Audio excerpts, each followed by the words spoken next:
أعوذ بالله من الشيطان الرجيم. சபிக்கப்பட்ட ஷைத்தானை விட்டு அல்லாஹ்விடம் நான் பாதுகாப்பு தேடுகின்றேன்.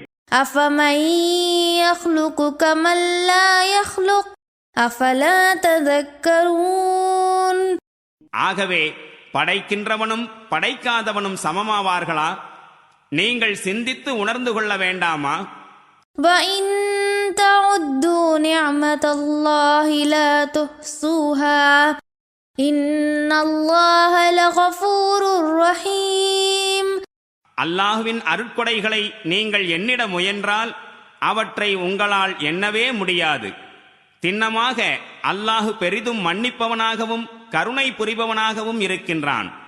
والله يعلم ما تسرون وما تعلنون. நீங்கள் இரகசியமாக செய்வதையும் வெளிப்படையாய் செய்வதையும் அல்லாஹ் நன்கறிகின்றான்.